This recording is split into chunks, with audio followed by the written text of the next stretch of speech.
Beleza, pessoal? Meu nome é Tiago Carvalho, bem-vindo ao seu canal Me Ajuda Medicina.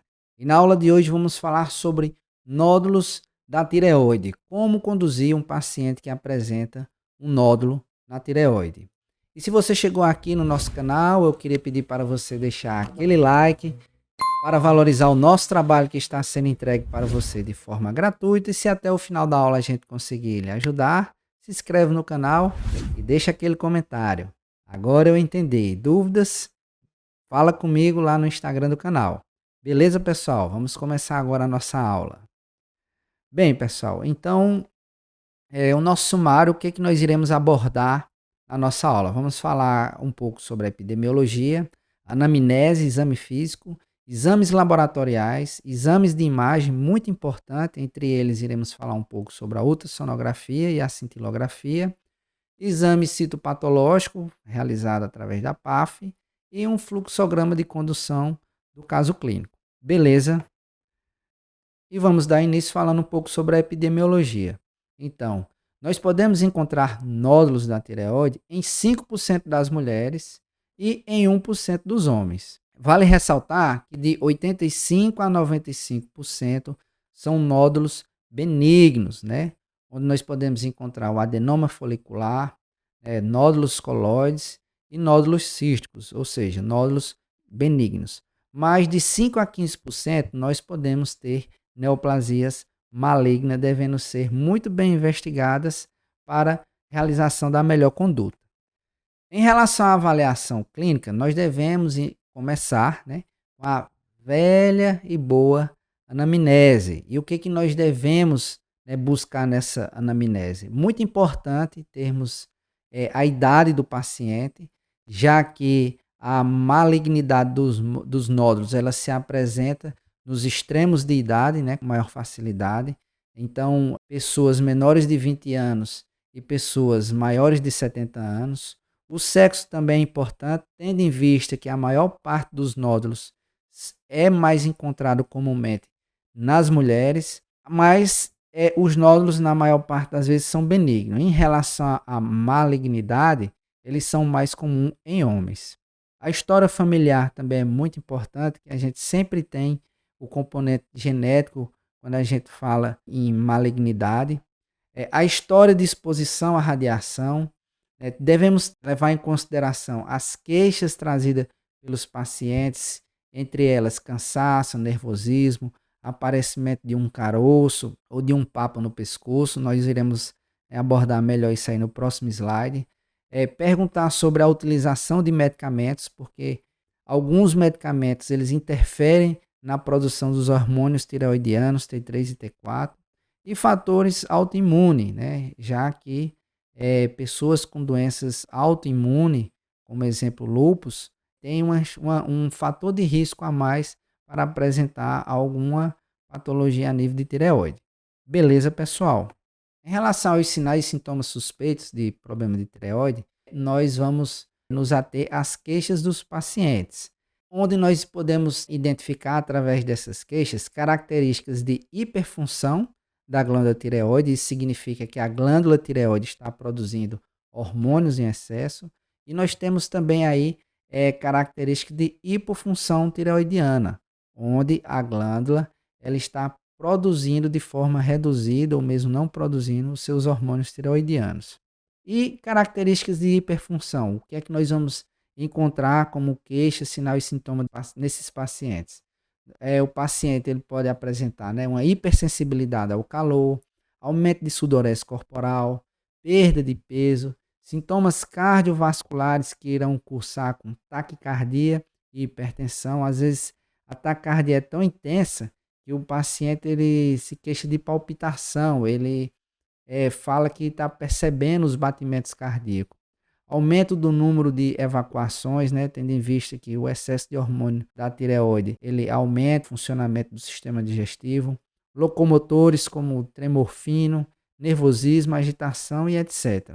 Mas os principais são esses aqui que irão nos levar a uma suspeita de hiperfunção tireoidiana. Em relação à hipofunção, nós vamos ter um paciente que vai se queixar aí de cansaço, hipersensibilidade ao frio, tendência para engordar, bradicardia, constipação, já que o sistema digestivo ele vai trabalhar de forma mais reduzida, irregularidade menstrual, parestesia e etc. Então, os principais são esse aqui. Ou então o paciente ele pode não apresentar nada disso aqui e apenas estar ali com um nódulo que está crescendo, provocando dor, rouquidão, tendo em vista que o nervo laríngeo recorrente, que é quem inerva os músculos ali da laringe, responsável ali pela produção da voz, o nódulo ele pode estar comprimindo o nervo laríngeo recorrente, causando aí esses problemas aí de rouquidão, disfonia, às vezes dispneia,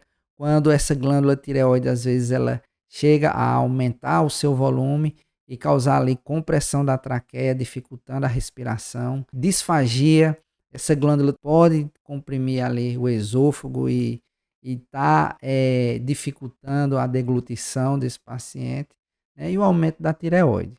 Beleza, pessoal?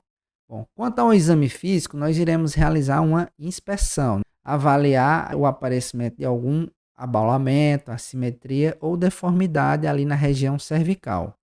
É importante também realizarmos uma ausculta para identificação de sopros, né? Às vezes a glândula ela pode estar ali sendo vascularizada por um novo vaso. Em seguida, nós iremos realizar a palpação. A palpação ela pode ser feita através de uma abordagem posterior ou anterior, como essa da imagem. E já na palpação, nós já podemos ter em vista uma suspeição em relação se esse nódulo ele apresenta características maligna ou benigna. Como assim, Tiago? Então, no momento da palpação, o que caracteriza um nódulo suspeito de malignidade?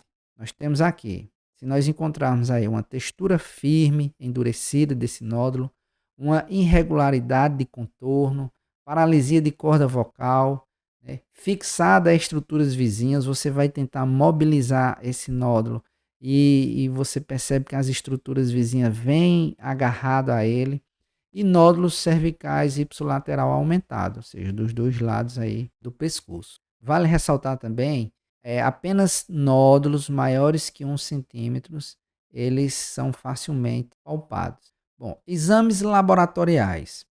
Uma média de 10% dos nódulos palpáveis produzem hormônio T3 e T4, ou seja, são nódulos autônomos. Dessa forma, os níveis aumentados de T3 e T4 vão provocar uma redução nos níveis do hormônio TSH, já que o T3 e o T4 eles atuam através de feedback negativo, né? Quanto mais T3 e T4 eu tenho na minha circulação, nós vamos ter aí uma diminuição do TSH. Então, pessoal, diante da anamnese, do exame físico realizado, quanto aos exames laboratoriais, é de fundamental importância solicitar o T4 livre e o TSH. Em seguida, nós temos aqui a ultrassonografia, né, que possui uma sensibilidade maior que 95%. Então, é um exame muito importante e ele tem ajudado bastante tanto o médico endocrinologista quanto o cirurgião de cabeça e pescoço na tomada de decisão sobre o que fazer com esses nódulos. Então, o Colégio Americano de Radiologia ele propôs um sistema de pontuação para avaliação dos nódulos encontrados na tireoide, que se chama TIRAD. E a ultrassonografia, ela vai avaliar 5 parâmetros em relação aos achados, que são eles. Vai avaliar a composição, a ecogenicidade, a forma, a margem e os focos ecogênicos. Nós vamos ver com mais detalhe no slide seguinte. Mas antes de passar para o slide seguinte, existe também uma segunda classificação, que é a classificação de chamas, que ela vai de 1 a 5. E o que ela faz? Ela vai avaliar a vascularização daquele nódulo. Mas para avaliarmos essa vascularização, a ultrassonografia ela tem que ser solicitada com Doppler. E a vascularização ela pode estar presente ou ausente. Em relação à classificação de chamas, que vai de 1 a 5, o que é que nós vamos pontuar? Uma vez encontrada a presença de vascularização naquele nódulo, o que vai ser avaliado é se a vascularização ela é de predomínio periférico ou central. Isso porque quando o fluxo de sangue é de predomínio central, o risco de malignidade é maior. Então, é mais um ponto que é avaliado quanto à questão do risco de malignidade ou não daquele nódulo. Beleza, pessoal? Bom, e aqui está um resumo, o slide está bem carregado, mas é assim mesmo, pessoal. Em relação à classificação TIRADS da ultrassonografia, né, que vai avaliar o risco de malignidade daquele nódulo. E em relação à composição, o que é avaliado? De forma resumida, ele vai avaliar se o nódulo ele é cístico ou sólido, ou mais tendendo para cístico ou mais tendendo para sólido. Beleza, pessoal? Em relação à ecogenicidade, vai avaliar a questão da coloração do nódulo em relação à coloração da glândula tireoide. E aí nós vamos ver aí se o nódulo ele é hiperecogênico, ou seja, ele é mais claro do que a glândula, se ele é hipoecogênico, se ele é mais escuro do que a glândula, ou se ele é marcadamente hipoecogênico, ou seja, se ele ainda apresenta uma coloração bem mais escuras em relação à glândula da tireoide. Em relação às margens, será avaliada se é regular, mal definida. Em relação aos focos ecogênicos, serão avaliados a presença de calcificação, né? Podendo essas calcificações ser macro ou micro. E por último, nós vamos ter aí a forma, que a forma vai nos trazer a medição da largura e altura, e vai dizer se a largura é maior do que a altura. Coloquei aqui um desenho, como se o nódulo estivesse numa disposição horizontal, ou se a altura é maior que a largura. O nódulozinho, ele se encontra aqui disposto numa forma vertical. E percebam que, avaliado todos esses parâmetros, nós vamos dar uma pontuação para cada um deles. E aí, no final, nós iremos realizar um somatório das pontuações encontradas e vamos chegar na classificação final. E aí, o TIRADS ele pode levar uma pontuação que vai de 1 a 5. E aí, quando nós temos aí uma pontuação de 1, é um nódulo benigno, de 2, não suspeito, de 3, levemente suspeito, 4, moderadamente suspeito e 5, altamente suspeito. Isso é uma classificação, pessoal, muito importante e vai nos ajudar a decidir o próximo passo sobre o que fazer com aquele nódulo que foi encontrado. Beleza, pessoal? E eu já coloquei aqui uma colinha. Quando nós temos, né, um TIRADS maior ou igual a 3, considerar a PAF de acordo com o tamanho. PAF é o próximo passo em que nós iremos coletar um pouco do material daquele nódulo, né, através da punção por agulha fina. Esse é o significado. Para realização de um exame citopatológico. Beleza, pessoal? Mas nós vamos falar da PAF logo em breve. Mas antes de passarmos para o slide seguinte, eu destaquei aqui para vocês de vermelho as características que maior apontam para um nódulo de malignidade. Porque às vezes eu já peguei exame, ultrassom, que não vem com essa classificação aqui de TIRADS. O certo seria, né, o examinador colocar essa classificação no final. Mas ele não colocou, trouxe apenas o que ele encontrou em termos de composição, ecogenicidade. E aí nós devemos estar atentos em relação às características que nos diz que aquele nódulo apresenta um grande risco de malignidade. Que são o quê? Nódulos que sejam sólidos, hipoecóicos, com margens lobuladas ou irregulares, a presença de microcalcificações e quando nós temos aí um nódulo com altura maior que a largura. Então, tentem memorizar pelo menos essas características: nódulos sólidos, hipoecóicos, de margem regular, presença de microcalcificações e altura maior que a largura, tendem a ser nódulos com características bastante suspeitas de malignidade. Bem, cintilografia, captação de iodo. A cintilografia é usado para definir a funcionalidade do nódulo. Como assim, Tiago? O indivíduo vai ingerir um iodo radioativo E quando nós temos um nódulo autônomo ali, produtor de hormônios da tireoide, esse nódulo ele vai captar boa parte da concentração daquele iodo que foi ingerido. Porque nós já vimos, inclusive nós temos uma aula aqui no canal sobre produção de hormônios da tireoide, eu vou deixar aí na descrição. Para poder ocorrer a produção do hormônio da tireoide, é de fundamental importância que se tenha iodo. O iodo é a matéria-prima do hormônio. Então, já que o nódulo ele produz o hormônio T3 e T4, então ele precisa de muito iodo. Dessa forma, nós vamos classificar o nódulo em normocaptante, hipocaptante ou hipercaptante. E aí, diante dessa classificação, o que nós ainda observamos? No caso dos nódulos hipercaptantes, nós chamamos eles de nódulos ativos, que são nódulos produtores de hormônios. E nós chamamos também, de uma forma mais genérica, popular, de nódulos quentes.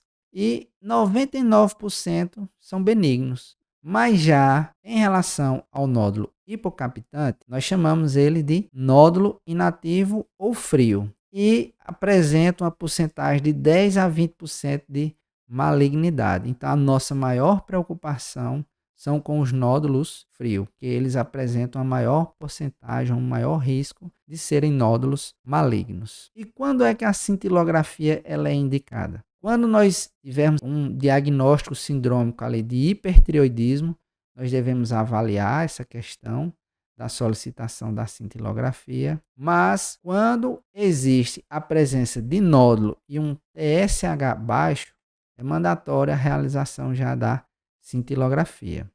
No caso de hipertireoidismo, outras questões devem ser avaliadas. Aqui está uma imagem aqui de cintilografia. Então, quando nós estamos diante aí de um nódulo quente, a glândula tireoide ela fica mais brilhante, ela fica mais escura, né? Quando a imagem ela vem aí preto e branco. Beleza, pessoal? Vou passar. Vamos falar agora de um outro exame que é o PAF, que é a punção por agulha fina.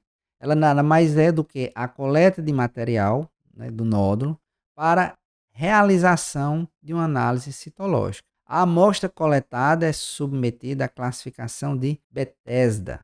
O sistema Bethesda ele é uma escala de risco de malignidade. Assim como nós temos lá o THATS para ultrassonografia, a avaliação citopatológica também vai nos fornecer uma classificação que nós chamamos de Bethesda, que vai nos dizer também sobre o risco de malignidade. Então, nós podemos ter como resultado um Bethesda que vai de 1 a 6. No slide seguinte, nós vamos estudar melhor os detalhes desses resultados. E eu trouxe para vocês aqui uma tabela que fala sobre as indicações para a realização da PAF. Então, percebam, quem vai indicar a realização da PAF é o exame de ultrassonografia. De acordo com aquelas características analisadas, aqueles 5 tópicos, a ultrassom ela vai indicar a PAF ou não. Então vejam bem, nódulo sólido, hipoecóico, maior ou igual a 1 centímetro, devemos realizar PAF. Nódulo sólido, isoecóico ou hiperecóico, maior ou igual a 1,5 centímetro, merece realizar PAF. Nódulo sólido cístico maior ou igual a 2 centímetros, merece um estudo citológico. E como eu falei no slide anterior, nódulos com um THARDS igual a 3, se possuírem um tamanho maior ou igual a 2,5, merece realizar PAF. Então, percebam que é muito importante a solicitação da ultrassonografia, pois ela é quem vem ajudar no poder de decisão para saber se aquele nódulo merece ser avaliado por um estudo citopatológico ou não, de acordo com as suas características e tamanho. Beleza, pessoal? Bom, pessoal, vamos falar agora um pouco sobre a classificação de Bethesda. Então, realizada a PAF, o que vai acontecer? A amostra é enviada para o laboratório e o patologista vai classificar, aquela amostra de 1 a 6. Na classe 1, nós vamos ter uma amostra insatisfatória, ou seja, talvez não tenha material, tenha célula insuficiente, e aí não prestou. Nós vamos ter que repetir a PAF. Na classe 2, o nódulo ele é classificado como benigno, o risco de malignidade é muito baixo. Como manejo clínico, nós iremos acompanhar aquele paciente e repetir a ultrassonografia com 6 a 18 meses, né? Um ano e meio, nós vamos repetir a ultrassom, porque ela vai nos dizer se aquele nódulo aumentou de tamanho ou mudou alguma de suas características. Na classe 3, nós vamos ter aí uma atipia de significado indeterminado. O patologista não teve como dizer, né, sobre a natureza daquele nódulo. E aí nós vamos poder repetir a PAF, ou realizar uma lobectomia, ou realizar uma análise genética. Na maioria das vezes se realiza a PAF, mas lobectomia ou análise genética podem ser feitas em uma classe Bethesda 3.